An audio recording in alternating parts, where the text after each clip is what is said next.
right now. Today is the day that you choose to change the rest of your life. It is time to turn your setback into the greatest comeback story ever told, and nobody is more capable than you. Friday! This is the Ranting Weight Watcher podcast, the future #1 weight loss podcast in the world. I am your host, Donato Russo. I hope you enjoy the show today. If this is your first time here and you enjoy the show, please subscribe and spread the word of the Ranting Weight Watcher podcast wherever you are and to whomever will listen. If you'd like to connect on social media or wherever else, check out my Linktree page, Linktree/the Ranting Weight Watcher. Let's connect today. Hello, everyone. Welcome to episode 191 of the Ranting Weight Watcher podcast. If this is your first time here, I want to welcome you to the show. If you enjoy it, please consider subscribing. If the app that you're using to listen to the show allows you to leave a rating or a review about the show, please consider leaving a 4-star or 5-star rating. And if you can, leave a review about the show. What happens is when you do this, it updates the algorithm and makes it so that anyone else who's looking for a weight loss related podcast will find the Ranting Weight Watcher a little bit easier on that search. I want to give a special thanks to all of the financial supporters of the Ranting Weight Watcher podcast. Thank you so much for considering the podcast to be a worthy investment of your hard-earned money. If you are interested in becoming a podcast supporter, in every description of every episode, there is a Linktree link that if you click on it, it will take you to a website and you will see one of the buttons on the website is to become a supporter. If you click that, then you'll just go from there. I have so much to talk about. Let's get into this! Journey updates. I am up this week. 0.2. Total loss since January 2019 is 181 pounds. This is the first gain of 3. So you guys know how I do it. I don't make any changes unless there are 3 gains in a row. Sometimes I like to think about my life over the past 5.5 years, and I compare it to my life of the 40 years before that. If someone besides me could tell you the full story of the first 40 years and then the last 5.5 years, they would tell it in a way that would make it sound like they were 2 different people. Because essentially, who I was in the first 40 years of my life is completely different than who I am in the last 5.5. I had completely different hopes, aspirations, and dreams in the first 40 years of my life than I have now in the past 5.5 years. So sometimes I compare the 2 people. Who I was for the first 40 years of my life and who I've become in the last 5.5 years. The one major difference, the goals, dreams, and aspirations of the previous version of me, all of those were mostly pipe dreams, and they were mostly self-fulfilling. They came from a place of complete selfishness. Whereas the current version of me, the goals, aspirations, and dreams are all to help others with the same fight I have. To help everyone realize what I have realized. And not only to help them realize it, but to help them get there. It's one thing to think something. It's another thing to do something. For many of us, our accomplishments in our mind will far surpass anything we physically accomplish. And part of that is, it's nice to have hopes and dreams, but none of us actually believes we can do them. when I think about the hopes, dreams, and aspirations I have right now, there are two enormous obstacles that I can see. One of those obstacles is finance. I don't see how I could create the vision I have without some tremendous change in my finances. So part of that hinders the vision. Another thing I think about is, do I have enough time? Do I even have enough time to create these hopes, dreams, and aspirations, to make them come to life? We have created so many things. Mankind has transformed this world in the past 30 years or so. I mean, probably a little more than that. I can go back. Technology has transformed our lives. There are very few people left that will know this world without the internet. Those generations are dying out. I'm part of that last generation that will know what life was like before the internet came about. Every generation after me, it was already here. And as wonderful as that is, as wonderful of a tool you could see was created, you could also see how much of a hindrance it all is. You could honestly say that the overwhelming majority of the world, if there's one thing they take for granted, it's time. We haven't figured out how to create time. And it's the one thing people don't even consider. You leave your house every day, say goodbye to your husband, goodbye to your wife, goodbye to your kids, and it could be the last time you see them when you are driving to work or wherever you're going. Your time could be up in the time that you leave. Their time could be up in the time that you leave. Your life can change completely by discovering someone else's time has run out. Yet it's the one thing we take for granted. When I put it this way, if you really think about it, it should be the most valuable thing on the planet. How much of your waking hours was wasted not realizing your true potential? Sometimes I think about death. People who have their religious beliefs all believe that when you die, certain things happen. And then there's people with no religious beliefs who think nothing happens. Everybody has their belief, and I'm not here to press one or the other on anyone. Well, I think you know where my beliefs lie based on listening to this podcast. Part of me wonders, what if in the process, let's say the people who don't believe in anything, that you just go into nothing. Let's just take them out of the equation for a second. Because when you die, if you're nothing, that part doesn't matter. So let's take all of the religions and group them as a whole. The overwhelming majority of them believe that when you pass on, there is judgment of some sort. What if part of that experience, whatever that is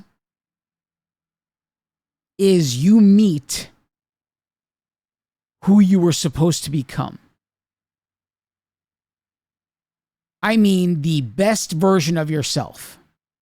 And what if you're judged based on who you were supposed to be and who you ended up being? In other words, like the story in the Bible that of the guys that were given the talents, and they had to answer to the father of, what did you do with the talents I gave you? So when it comes time, what if you're meeting the version of you that accomplished its full potential with all of the talents you were given, accomplished all of it? And you're staring at that version of you, and you easily realize everything you never accomplished. And in that same process, you will see everything that hindered you from becoming that man or woman in front of you. With all of the time that was wasted, you'll see it all. Whether you were spending time on social media fighting with someone about their political beliefs, religious beliefs, whatever it may be. In that moment, if I had to honestly answer you right now, that if I was facing a version of me that completed everything it was called to do, I would honestly tell you that there's no way I would be that person today. If I died today, I will have fallen short of doing everything possible with the talents I was given. And in spite of everything I've accomplished over the last 5 years, I question whether there's enough time to accomplish the rest of it.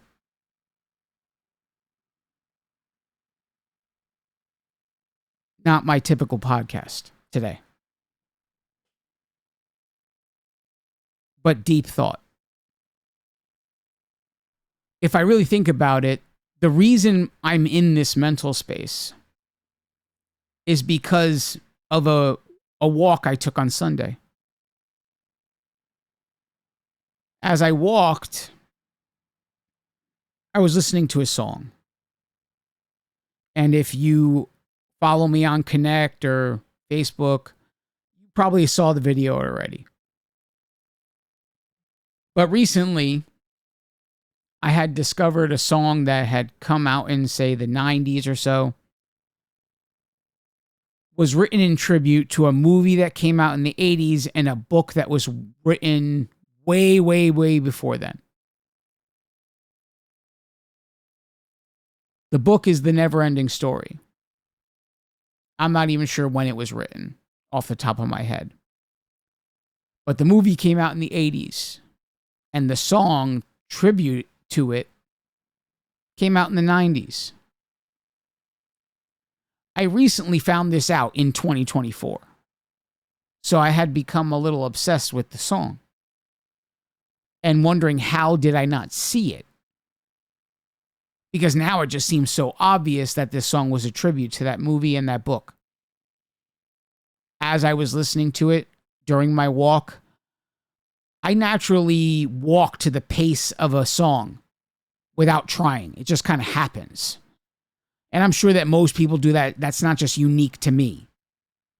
And because it was a faster tempo, I noticed that my pace was doing a lot better because of that. So I kept it on repeat and kept going. Now, the bunch of people would think I'm crazy. How can you listen to the same song over and over and over again? As I walked, listening to this song over and over again, the lyrics of this song started to hit differently. They started to make me think in a way that the song was probably never intended to create. But because I kept listening to it, I just kept relating it to other things that it has really nothing to do with. I started to see what these lyrics could mean if they were applied to that best version of me. That one that I would meet if I died today. The one that realized every thought, every dream, every hope, every aspiration. The one that used the talents that God gave and did exactly what he was called to do. The words took new life because of that version. And the song lyrics was like a call from that version of me to bring me to life. Wake me up inside. Save me. Call my name and save me from the dark. Wake me up before I come undone. Save me. Save me from the nothing I've become. But these lyrics could easily be seen as the best version of me telling me, let me out, bring me to life, wake me up, save me from the nothing I've become. Maybe I sound outlandish. Maybe I sound crazy. All I can tell you is the lyrics of the song took a new life. And suddenly it was like the best version of me was talking to me directly. If you take into consideration what you're called to do in this world and how the choices you make could be hindering that call, it makes whatever you think you struggle with almost minuscule in its sight.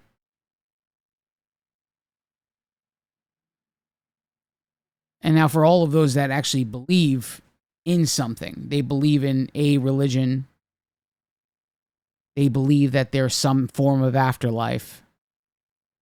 Christianity is a huge portion of the population. So for a second, let's just think about this.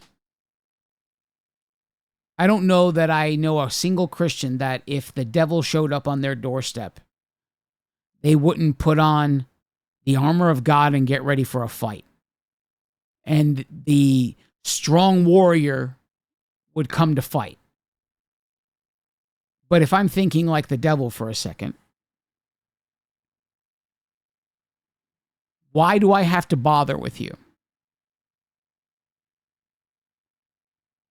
Why do I have to bother with anything coming to your doorstep if all I have to really do to hinder you is fill your life with social media and make sure, for the people who are listening to me, make sure that there's a cake in your path. There are chips in your path. There's a vending machine that you have access to. Why do I have to show up? If I'm the devil, why bother with you? If all I have to do is make sure that something is in your path to hinder your calling. And if you're tripped up so easily by something so small, why would I waste my time showing my face to you?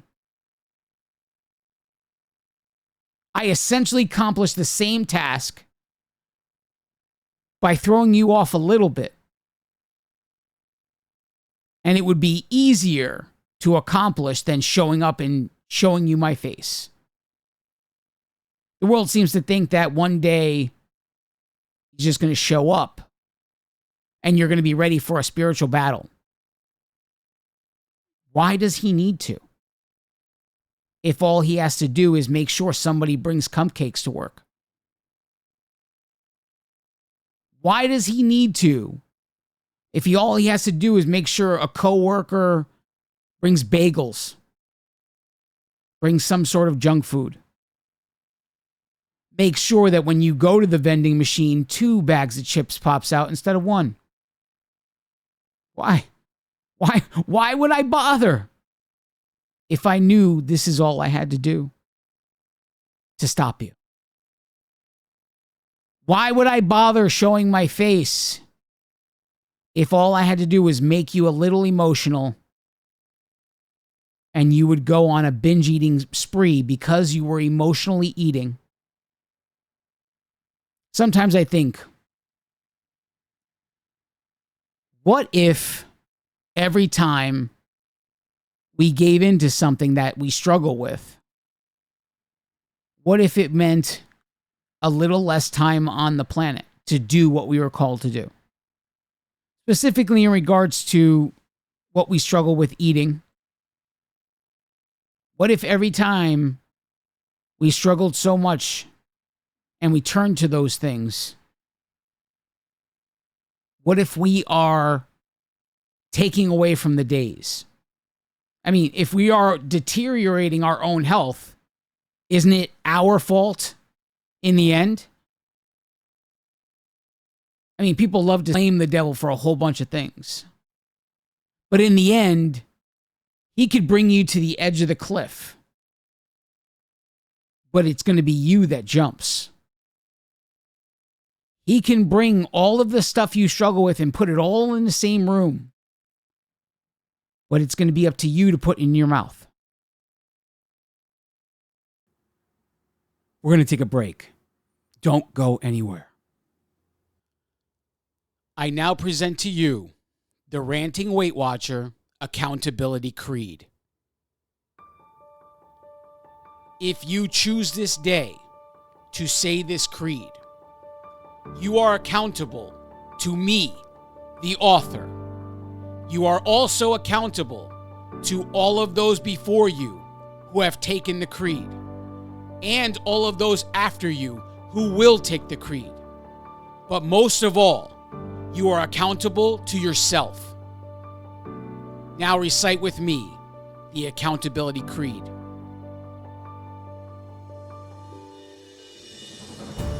Nothing can stand in my way because I choose to be unstoppable.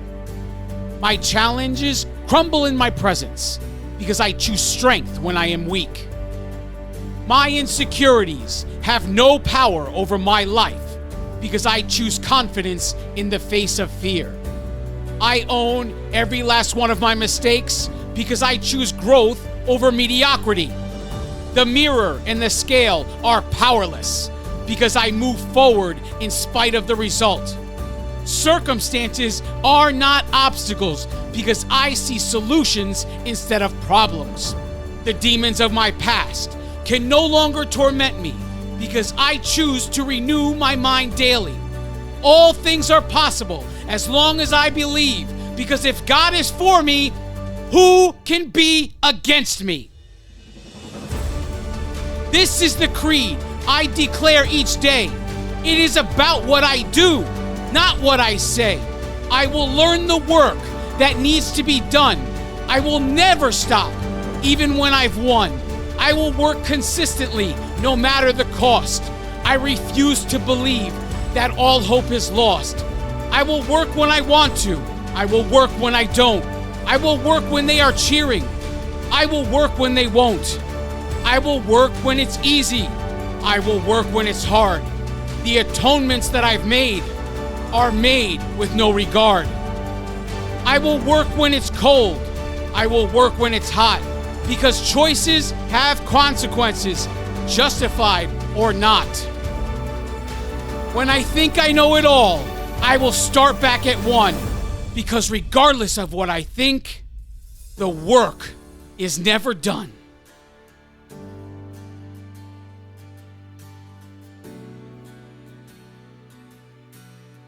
And from this moment forward, when times are tough,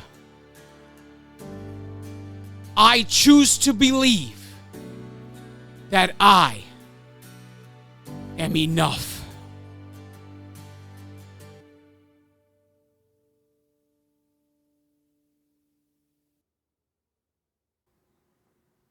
And we are back. Thanks for sticking with me. I don't know why I'm talking about this today, but all I can say sometimes is what I'm feeling. And what I'm feeling since Sunday is the wondering of, do I have enough time to realize these dreams or visions or aspirations that I believe are my calling? I think it's sad right now in this country. There are news reports that say the generations younger than us are living shorter lives than the generations before. So every new generation that's born has a lower life expectancy than the previous generation. And no one will ever connect this as being the food we eat. I mean, I'm Italian, first generation in America. Both my parents came here on a boat. So I came from an old-fashioned upbringing for the overwhelming majority of my life. Processed food was at a minimum in my household. At a minimum. That didn't stop me from becoming addicted to food. Because once I had the power to do what I wanted, I sure as hell did what I wanted. And I ate everything I could possibly eat to create the problem that was the reason I started this journey. I started that later in my life, where if you look at the next generation, they were exposed to those foods sooner. And the generation after that, even sooner. The diagnosis I was given recently of an autoimmune condition, if you search the name of that autoimmune condition, you will see that this is an autoimmune condition that affects the elderly. When I first got diagnosed, I sought support. And I went on social media searching for support groups for this condition and joined and was horrified. Horrified because what the doctor had told me and what I was seeing were two different things. He said it was highly unusual that I would be diagnosed with this in my 40s because this only affects the elderly. But when I joined the support groups, I saw kids less than 5 covered in head to toe in the sores that were covering just my leg. They were covered from head to toe. And because they're so young, they don't have the fight that I have to not itch. They just scratch because it's the natural reaction. The natural reaction is to scratch the skin because it is an intensity of itching I have never felt in my life. I have had poison ivy, all of that stuff. I've had it all. Chicken pox. And never have I felt the intensity of itch that this condition brings. And to think that if I was less than 5 or 6 years old and dealing with this condition, how much worse it would be. But when I saw this image of this young little boy covered in these open wounds from head to toe, I thought to myself, these doctors are full of shit. This is an elderly condition? No. No. No. All of these autoimmune conditions, not just the one I'm dealing with, but every one of them as a whole, I firmly believe has been created by eating the things that they call food. Things that have ingredients that we can't pronounce. Things that have ingredients that if we had them in our house, federal agents would show up and arrest us for felonies for having the ingredients to make those things. You could have the ingredients of your home to create chocolate chip cookies right now. But if you had the ingredients in your home to create some of these cereals, You could be arrested for felonies in some states. It's illegal for you to own the ingredients, but it's perfectly okay for you to stick it in your mouth. Go figure that. In the process of this most recent dilemma added to my journey, I realized that most people don't want to figure it out. They just want to find a bunch of other people coping with the same thing that they have. It's funny because I saw that in weight loss as well.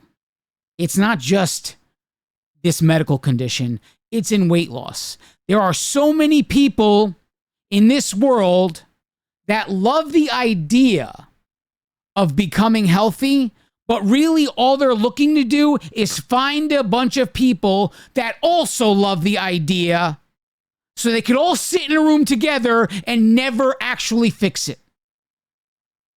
Never actually do the work necessary, just sit in a room making everyone else feel supported, but never actually fix it. That was what I experienced when I joined that support group for this autoimmune condition. I had joined 3 support groups, and not a single one of them was looking for a fix. Every single one of them was just accepting life for what it was, and all sitting there hugging each other, making you feel good about your situation. And I could easily see that in so many workshops. So many WW workshops have masses of people. And look, it's no different. Studio, virtual, all filled with the majority of the people in that room just looking to leave feeling warm and fuzzy and good about their current situation. Never actually attempting to fix it, only pretending.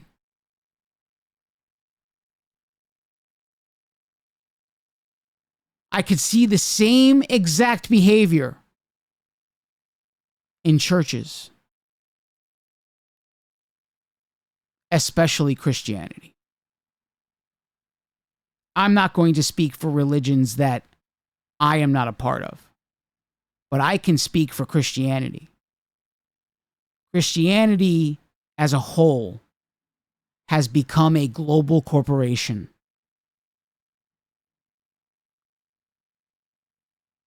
Where it is right now, as compared to the gospel, the core gospel of Christianity, and where it is right now, they couldn't be further apart. They couldn't be further apart. And you have people that go into a building every Sunday, and they're all looking for that warm and fuzzy feeling, just like the workshops, just like the autoimmune support group. They're all looking to feel warm and fuzzy every Sunday. None of them wants to know the truth of the world.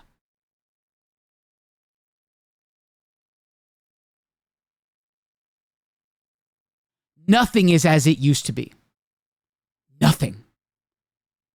Not religion, not health, nothing.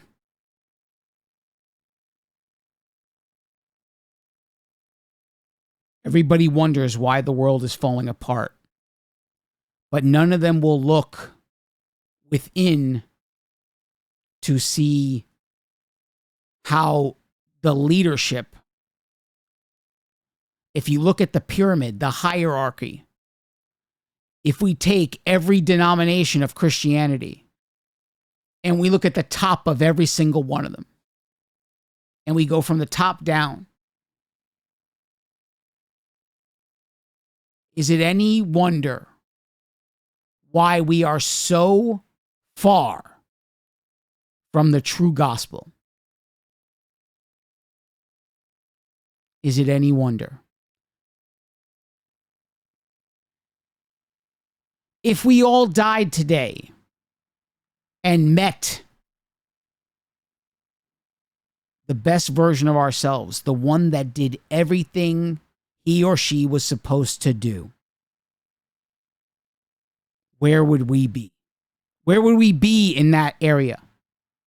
How far off? The one thing that would benefit anyone is to see the truth before the truth happens and make radical changes in your life. Is that going to be easy? Absolutely not. Nothing about life is easy.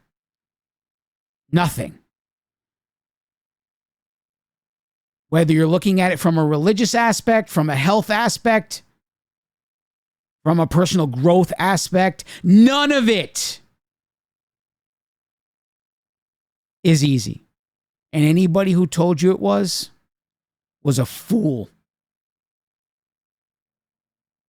And yet we are on the search. We waste countless hours looking for the easy. If we took half the time we spent looking for the easy and invested it in the hard, we would transform our lives.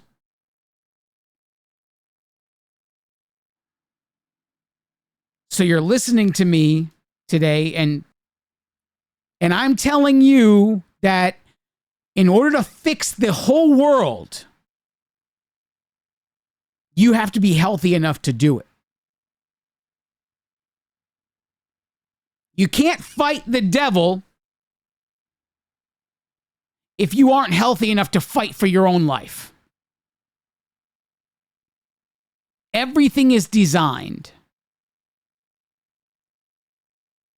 to make it harder and harder and harder for you to be healthy, but making it very easy for you to be unhealthy, sick, and medicated. Because if you are unhealthy, sick, and medicated, you are dependent on someone else. And as long as you are dependent on someone else,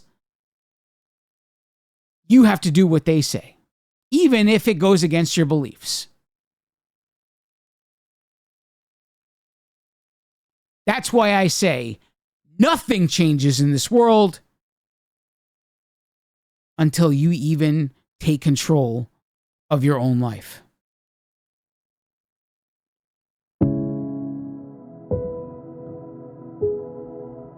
So yesterday, I got a notification on my Facebook app. It was the memories. And it was from something that happened 2 years ago.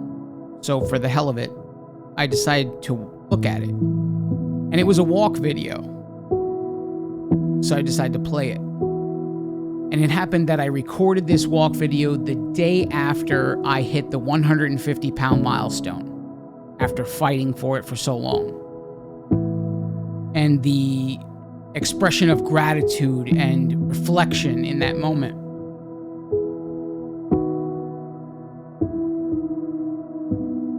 I couldn't believe it had been 2 years. It doesn't feel like it's been 2 years. It feels like it happened yesterday. Immediately, my first thought is negative, because I'm saying to myself, well, what have you done since then? And the truth is, I've lost 30 pounds. But in my mind, I said, you lost only 30 pounds, which is what, 15 pounds a year over the last 2 years. And then I had to cut myself off. I had to say, no,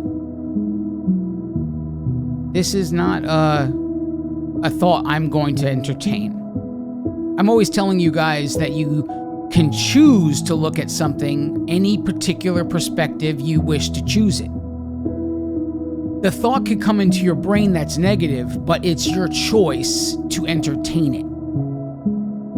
It's almost like you have to reframe your thinking, reframe your mindset, reframe your outlook on any given scenario by changing the perspective of what you see.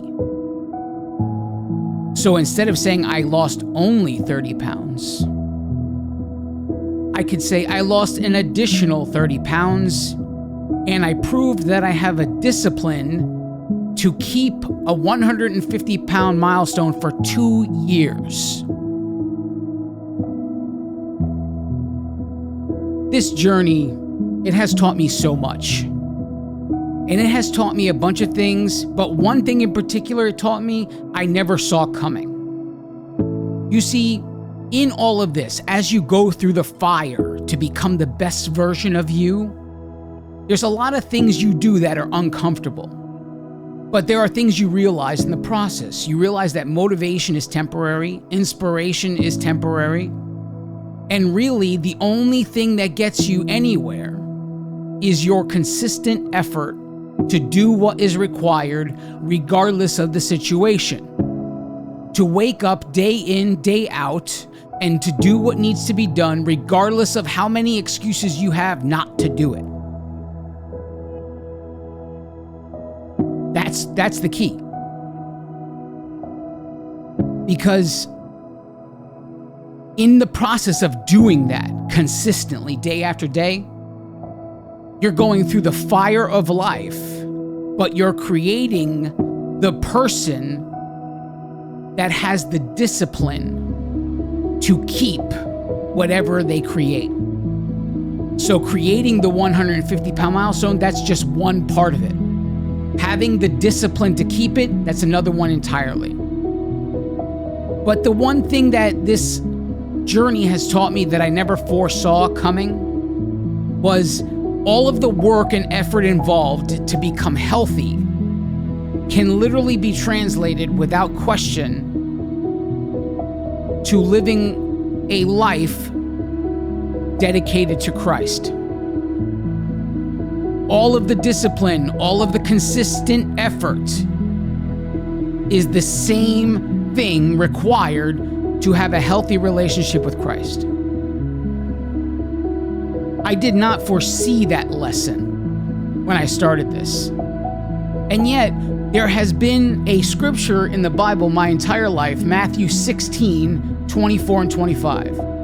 And then Jesus said to his disciples, if anyone desires to come after me, let him deny himself, take up his cross, and follow me.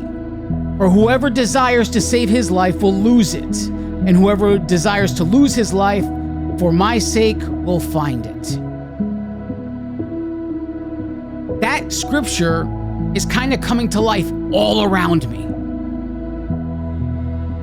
And it's all because of going through the fire of this journey. I had to learn to let go of things that were holding me back from becoming the best version of me. And in the process of learning how to let go of what mundane things were keeping me unhealthy, I'm also learning that certain things need to be let go of in order to live a healthy life with Christ. And I'm not saying I have it figured out. I'm not saying I know what I have to let go of. I'm saying that I know I am learning how to do it by chasing a healthy life. Now, wherever you are right now, whether you're just starting or whether you're in this, maybe all you really need is to reframe your thinking so that you can become on the real process to become the best version of yourself. But as always, it's going to be your choice. I love each and every one of you. God bless you all.